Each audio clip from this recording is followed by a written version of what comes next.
silent film actress, comedian, sassy, perfect wife of an even sassier detective, style icon, activist. Myrna Loy had an incredible life and career, and she also had incredible style. Her career covered many decades of film, including silent cinema, the 1930s precode, and eventually critically acclaimed character roles. In today's video, we'll discuss her life, movie career, fashion, passions, and controversies. If you want to find out more, keep watching.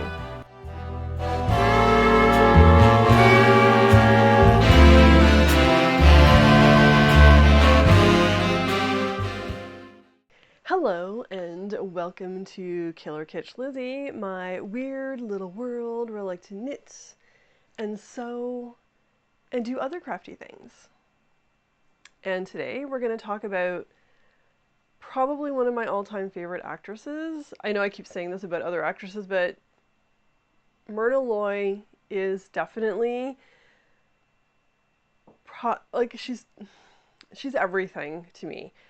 I have never known any other actress that covers all of my interests, such as like silent movies, precode movies, her style, her sassiness, her determination, and the way she lived her life. She, for me, was kind of the ultimate actress.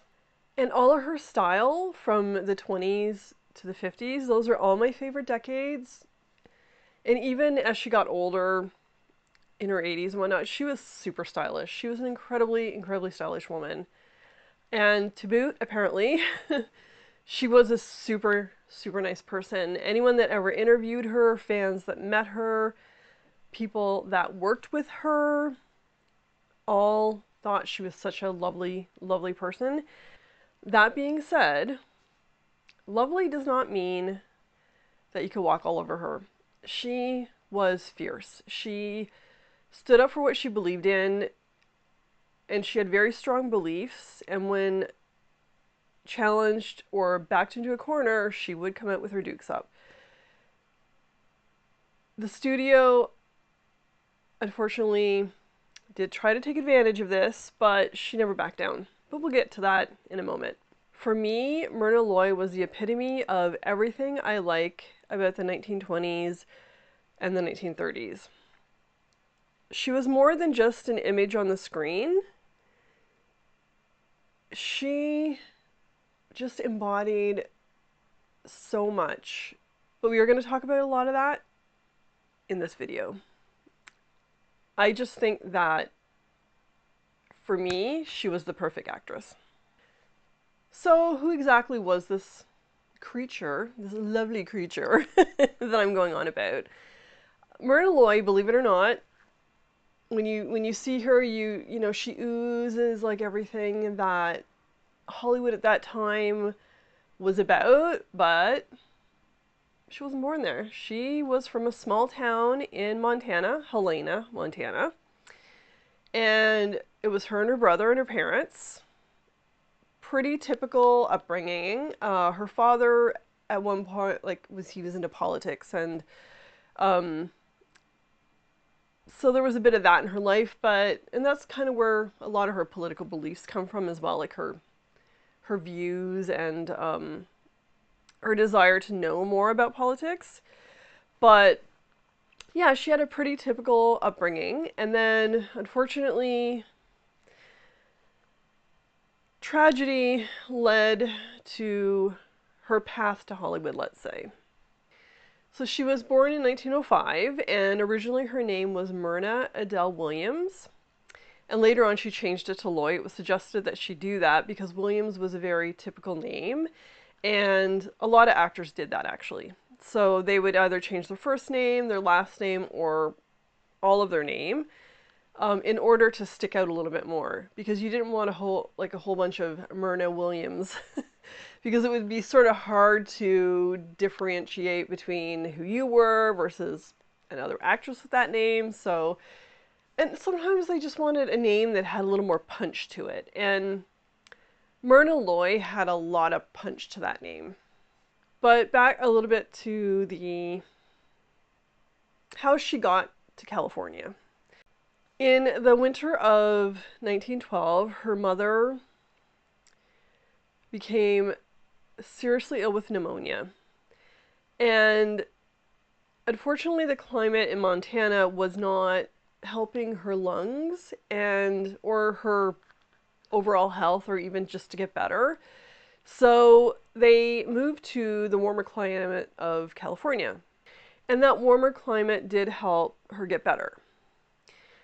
Now, when they were there, Myrna's mother fell madly in love with California.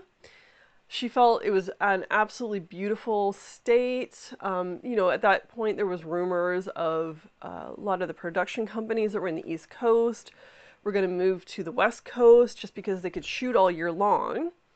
And, they didn't have to worry as much about the weather because it was like a lot more stable in California.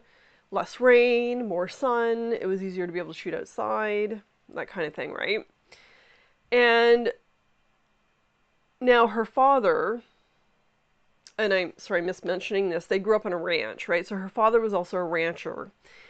And there was some convincing that needed to be done to get him to think about moving to California. So what happened was, Myrna's mother was able to convince him. And then they bought quite a bit of land there, because at that time land in California was very inexpensive. And so they lived there for a little while. But unfortunately, Myrna's father wasn't happy being in California. He really wanted to return to their ranch. So packed everybody up. Their mother was healthy at this point, back to Montana.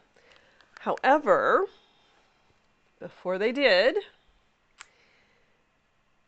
he sold a parcel of that land to none other than Charlie Chaplin. And it is rumored that Charlie Chaplin built part of his movie studio on that land. They stayed in Montana until 1918, when unfortunately the world experienced a flu pandemic outbreak, not dissimilar to what we've gone through. And her father passed away from the flu. Myrna's mother did not want to stay in Montana. She still had her heart in California, so she packed herself and the kids up and moved back to California, and they ended up in Culver City. And once they moved there, she enrolled Myrna in an all-girls school. It was called Westlake School for Girls. Now, prior to moving back to California, Myrna had become a dancer, as well as she had already started in some of the theater productions in the city they were in. And when they moved to California, back to California, to Culver City, Myrna's mom still encouraged her to continue with dance and continue seeking out theater. She could see how talented her daughter was and how much Myrna was absolutely loving being on the stage. However, the school that she was in, at that time it was, they wanted the young ladies to learn, the finer arts of the world. And they wanted them to do things that were ladylike. Unfortunately, dancing on stage was not considered ladylike in any way, shape, or form in 1918. You still had that very staunch Victorian mindset, right?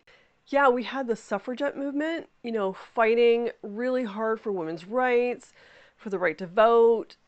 Women were starting to seek a little more independence, but that mindset was still there, right? That staunch Victorian women didn't show skin. Women, got married and had babies and, kept house. That was still the mindset. And, they were in that school, women were being taught to make that path, The end result would be get married. But thankfully, Myrna's mother was not happy at all with how they were treating her. And she pulled her out of school and then enrolled her in Venice High School. So Venice High School, it was way more relaxed about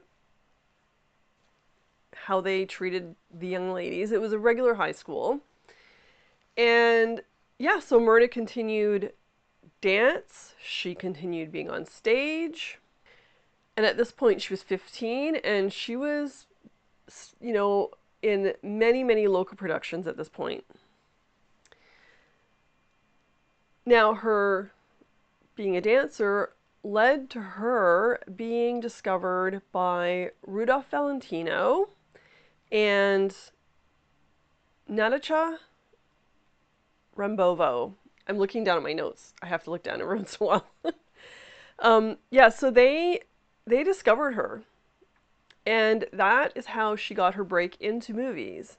Now, you would assume anyone at that point being discovered by Rudolph Valentino would instantly become a star. Well, in Myrna's case, that wasn't actually what happened. She had a certain look, and because of that look, she was considered exotic looking. That was also called, these types of roles were also called the heavies. And not anything to do with weight, that's just what they were called. And, Rudolph Valentino also, he was in a lot of exotic type roles too, right? So, unfortunately, she got typecast. And not in a good way. I mean, there's no one, I think, in Hollywood want to get typecast at all.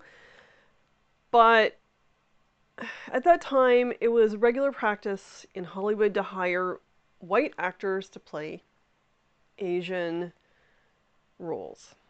And Myrna got cast in those types of roles all of the time.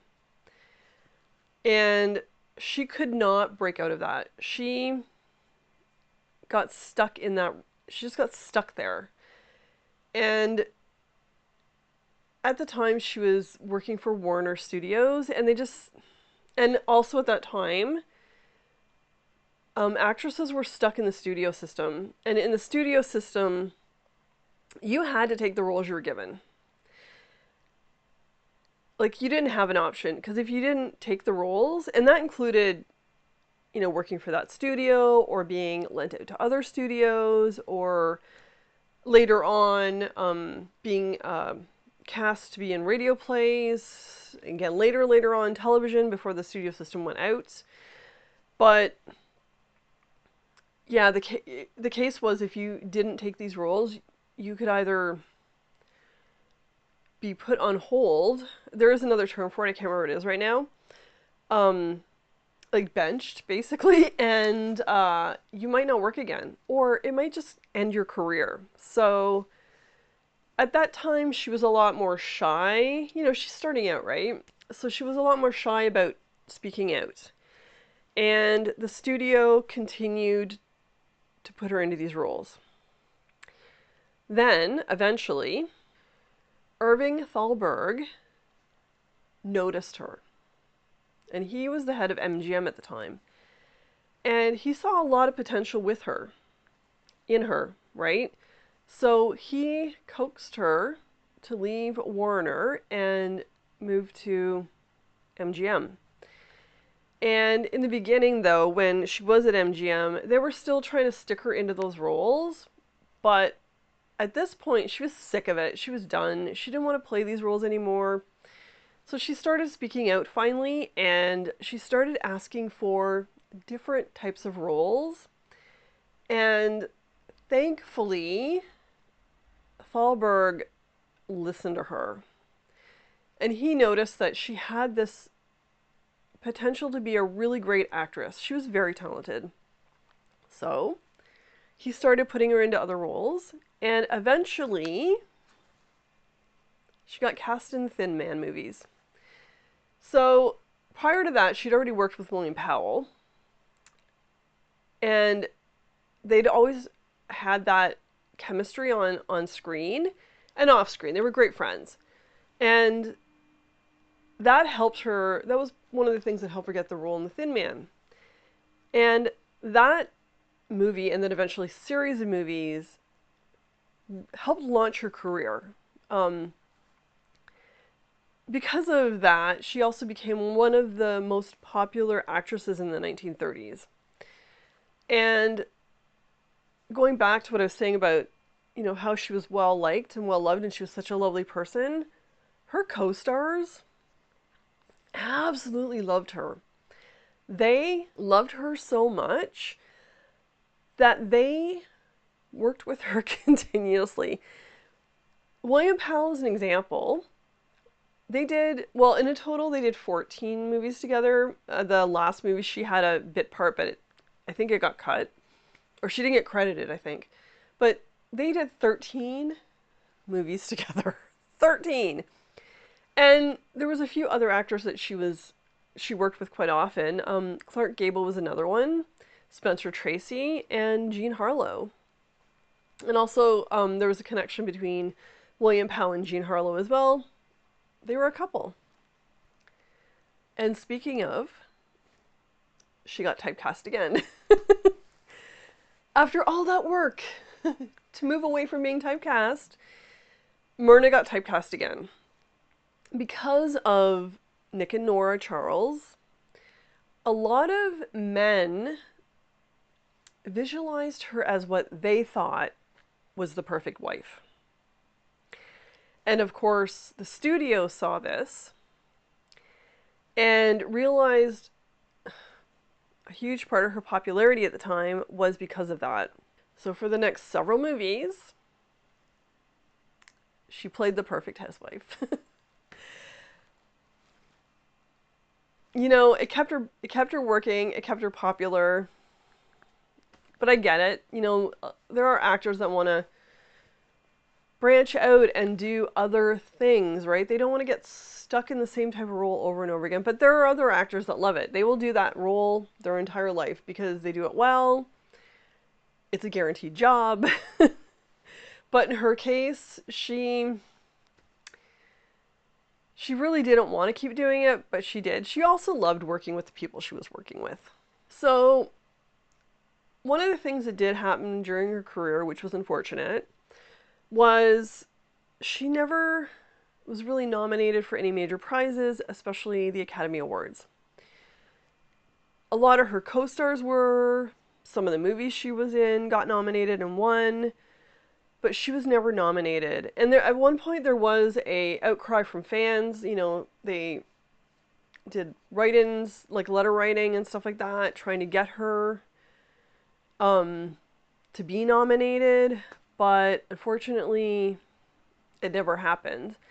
At the same time, there was a writing campaign for Bette Davis for Of Human Bondage, and that campaign actually worked, and Bette Davis got put on the list of nominees for actress.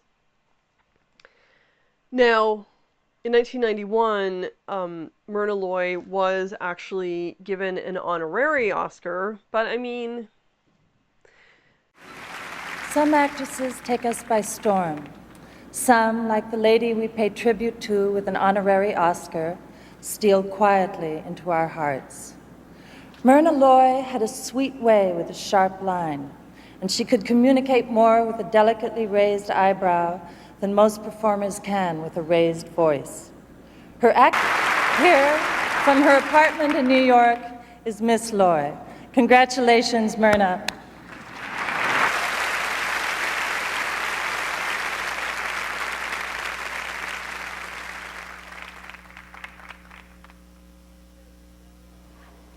You've made me very happy. Thank you very much.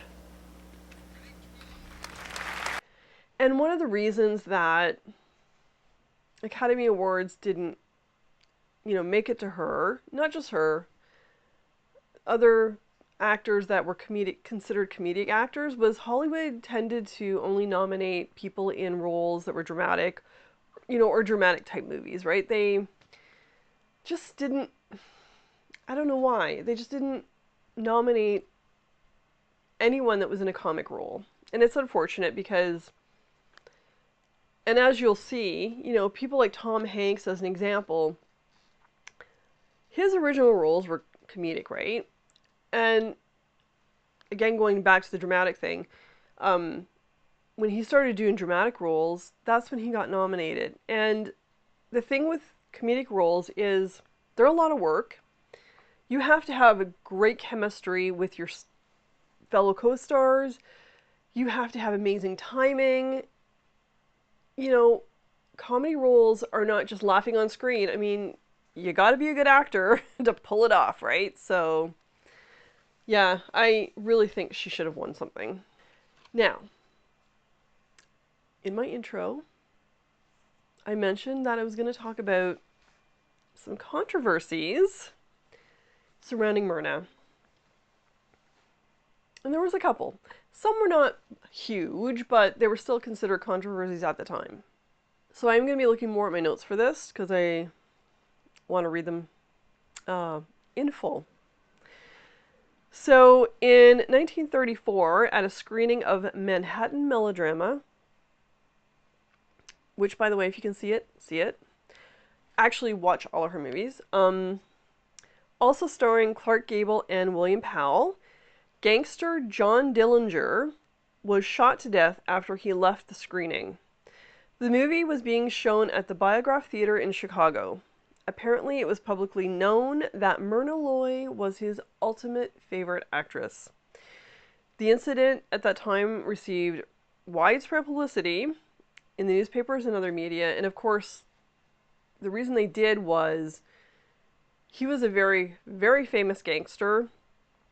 We're at a time of prohibition in the United States, and he was on the FBI's most wanted list, so, and a lot of other rival gangs wanted him dead. So for him to go out in public was a huge deal. That shows how much he loved Myrna.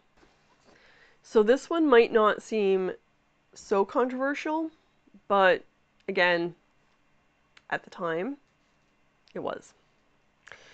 So, due to the studio system, as I just explained, you had to do whatever they told you to do. And they're very, very controlling of actors' lives. Not just like they're working like on screen and all that stuff. Like they were in control of their lives, what they did in public, what they did privately, sometimes who they married. Like they were very, very in control.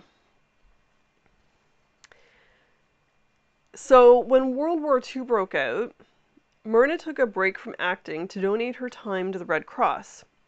She was very passionate about this, and though she knew it might stall or even end her career, she felt it was more important. In an interview during the 1970s, she was asked about this, and she said she had basically been replaced with other similar actresses or women playing very similar roles to her when she decided to take a break.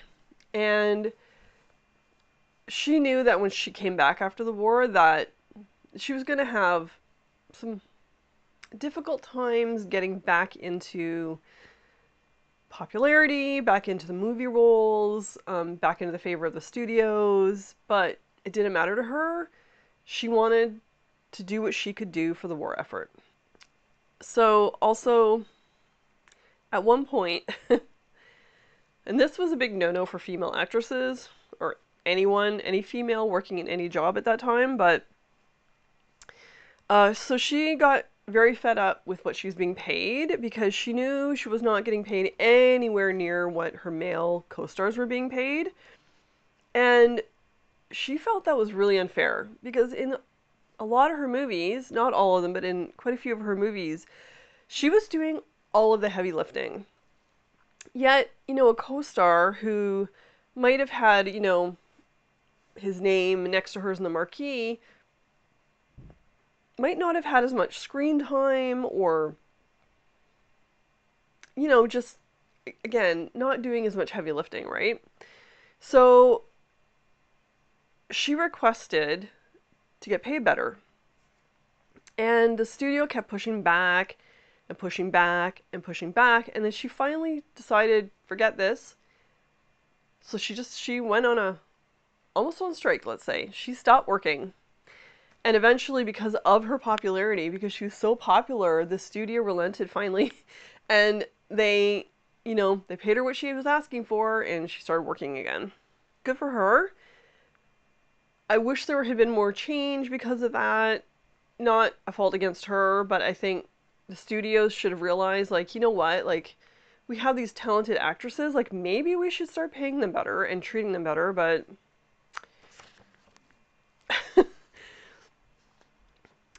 also during World War II, and this is a huge deal, actually, and good for her. She was a very, very outspoken anti-fascist. Like, her politics she did not hide them. And yeah, she was so incredibly outspoken, and so much so that the Nazi Party banned all of her movies. Like, all of them. Good for her. I'm not a person that delves into politics at all, but not only was she was just so outspoken about what she believed in, and she had very strong beliefs, but they were worthy beliefs, right?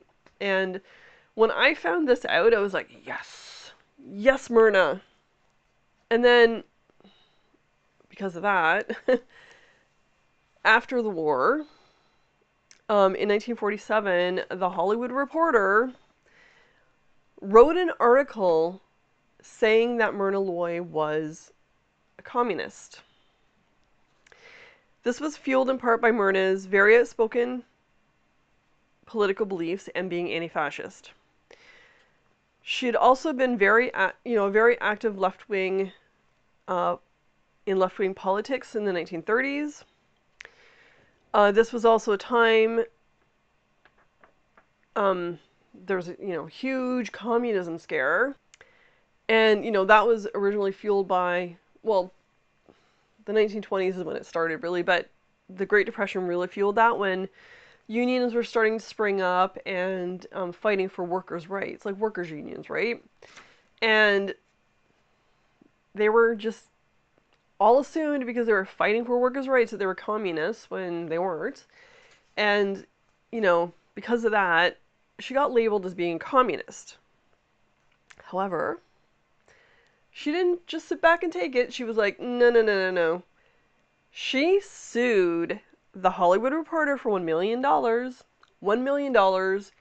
And they put a retraction on the front page of their newspaper. So good for her. Again, yes, Myrna. So now, the war is over. Myrna is working her way back into the movies. So I just want to talk a little bit about her career after World War II. So one of the movies that actually helped relaunch her career was a movie called The Best Years of Our Lives, and Goldwyn was the one that actually cast her in this movie.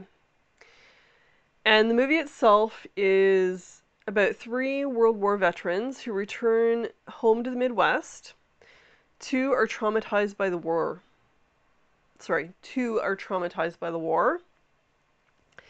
This movie is a very emotional watch. You see how both the veterans and their families have to deal with the aftermath of war. And Myrna is absolutely spectacular in this movie.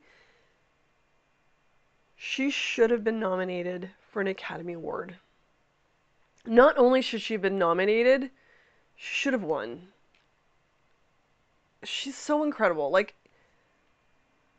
it's heart-wrenching watching her. The whole movie is. Well, not the whole movie, but there's parts of the movies that are heart-wrenching, but she is at the height of her acting. Like, watch this movie, find it, watch it. I'm telling you. I know, I think you can rent it on YouTube, actually. I highly recommend this movie. So, Myrna's career was nothing even close to what it was pre-World War II. And eventually what happened was she took on more character style roles, and she really loved playing them because it was taking her away from those stereotypes and the typecasting. And she really got to expand her acting chops. Now, prior to World War II, she was working all the time, and then after World War II, it was a lot less. But they were very select and amazing roles. Myrna also continued to work up to just about her death, and, less and less as she got older. So, a few more details about Myrna. She was married 4 times throughout her life. I'm not going to get into any of that, because this is about her, not about her marriages. And in 1960, she decided she wanted to leave Hollywood, and she moved to, not as an actor, but like move away from California. And she moved to New York City and loved living in that city. In many interviews that she was in after that, she would praise the city a lot. Like, she really loved living there. And it was more of a lifestyle that was suited to her. And as I mentioned earlier, in 1991, she was given an honorary Academy Award. But unfortunately, in the last few years of her life, she was in very, very frail health and couldn't attend the ceremony. And unfortunately, in December 14th, 1993, she passed away during surgery. And again, that had to do with the fact that she was in such frail health, she just couldn't survive through the surgery, which is unfortunate. But she had an amazing career and did a lot of really amazing, fun, incredible things. Though Myrna is no longer with us, she'll always be remembered for her sassy spirit, her outspoken political views, and her style. Not to worry, we're going to talk about her style in a moment. Don't worry about it. But I just wanted to mention a couple of biographies about her. So if you want to learn more about her, I highly recommend you read these books. The very first one, which I love this biography, and you get a lot of nitty-gritty in it because Myrna wrote it, and it's called Being and Beginning. And then a couple other are Myrna Loy, The Only Good Girl in Hollywood by Emily Leader, and American Legends, The Life of Myrna Loy by Charles River Editions. And of course, I just can't end this without talking about my favorite Myrna Loy movies. And the first one's going to be predictable. The Thin Man movies. I know the first one was amazing, and a lot of people say the rest of them degraded as they went on. I hate that word, but that's what's been used. And by the time the 6th one, because there were 6 of them, came around, that they weren't as great, but I personally love every single one of them. And I'm on the outlook for a box set of all of those movies.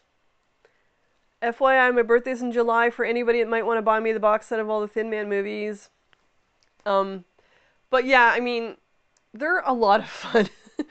Nick and Nora are hilarious together. She's sassy, they're a lot of fun. And then my other all-time favorite movies are Cheaper by the Dozen. There's 2 in that, well, I can't really call it a series, but there's 2 movies that are about that family. And then the best years of our lives.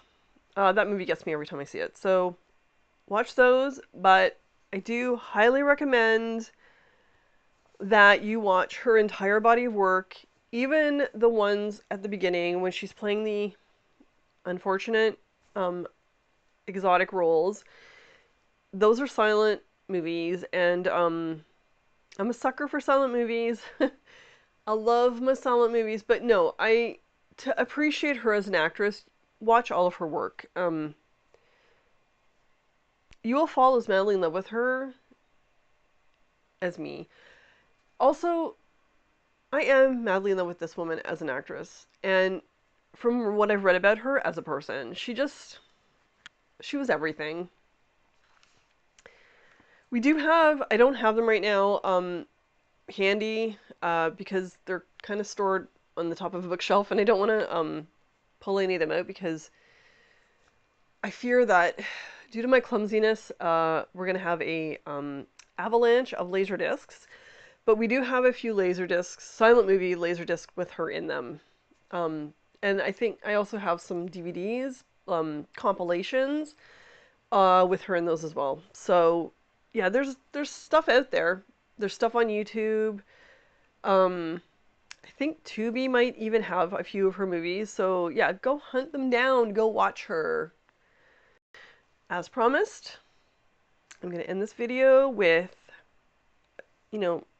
clips of her fashion, her style, things that she wore in the movies. Of course, they're going to be my favorites, but, Google her. You'll find a lot more.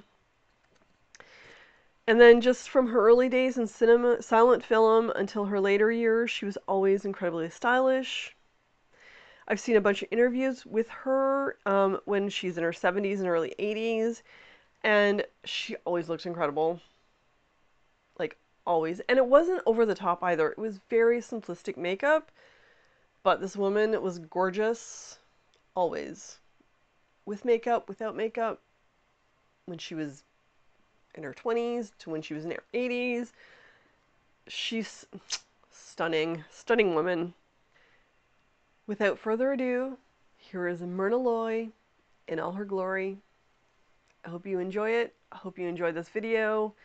If you like this type of content, please subscribe, give me a thumbs up, leave a comment below, nice ones only, letting me know what your favorite Myrna Loy movie was. Or if you have more than one, or anything she did, really, comment below. So, until next time, stay kitschy and enjoy the fashion of Myrna.